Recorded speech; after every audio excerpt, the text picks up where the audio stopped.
and you've rightly said it, orphans have no inheritance.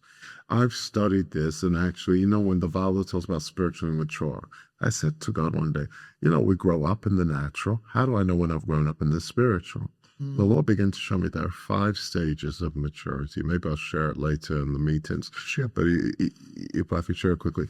Orphanos, brephos, nepios, paidon, telios. We're all meant to be telios. Telios means mature. That's what it means. But we all start as orphanos. Amen.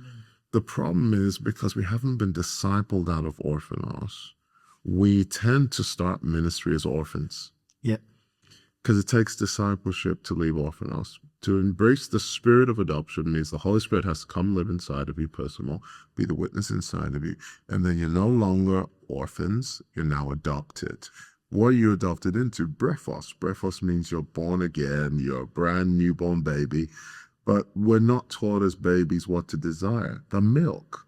So brephos is now, some of them are eating meat, and we think we're mature because somebody's feeding us meat on YouTube. Because YouTube is a buffet. It doesn't curate teaching. The disciples had curation control. Yes. They could start with milk and work you up. Now this young generation is just watching big teaching on YouTube, and they think, I'm so mature because I've eaten this big meaty word. And then you see Jesus as a paidon. That's the next phrase. A paidon means young child.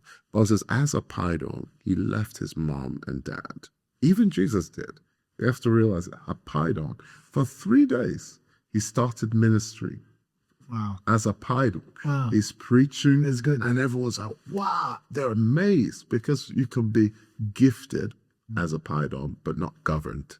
He was gifted. And sometimes your gift can tell you that you're called to quickly go. So even Jesus started teaching. I'm like, wow, amazed. There's you should start ministry. You're amazing. This is powerful. You don't need spiritual parents. And his parents came to him and said, we've been looking for you, boy. He said, what do you mean? I'm doing my father's business.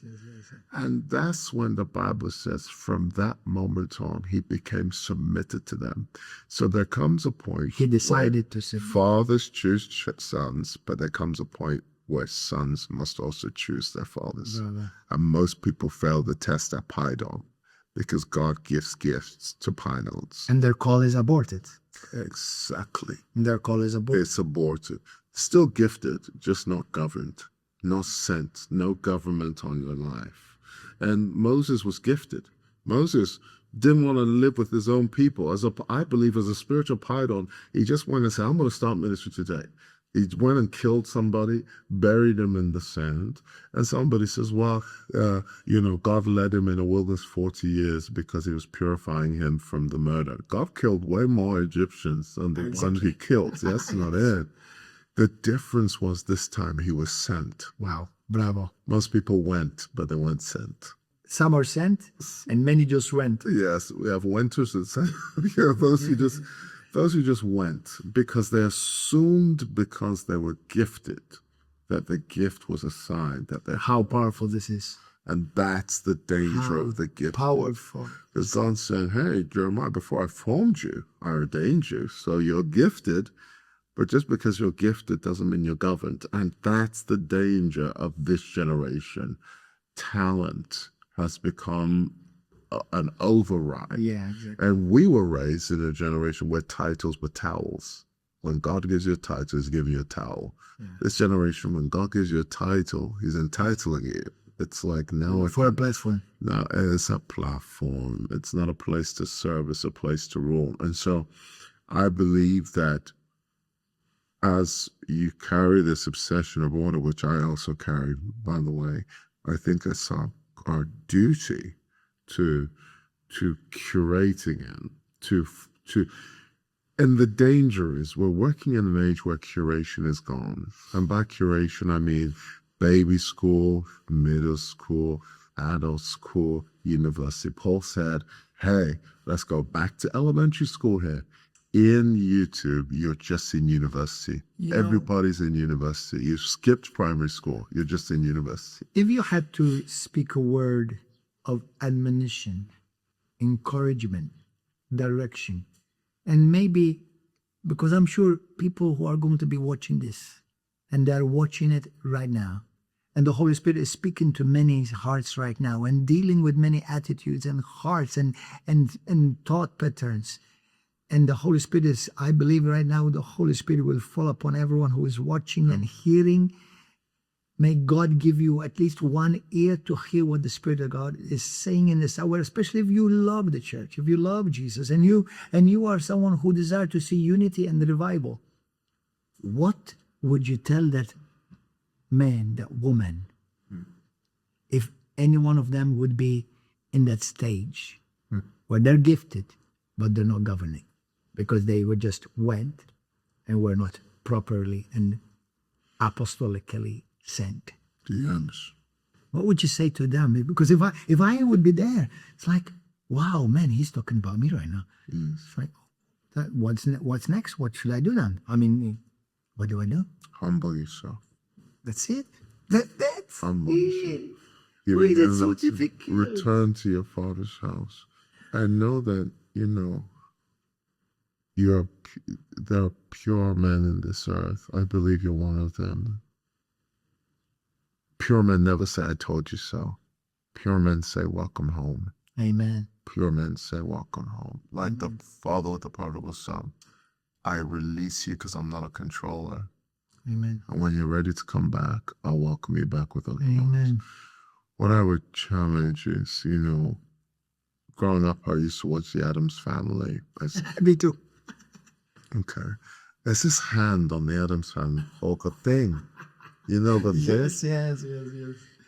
he does well as the thing. He's his own thing. He's actually called the thing, which is another derivative of a freak. Wow. Right? It's a freak. Most Christians are like the thing. They're just hands without a body. Ooh.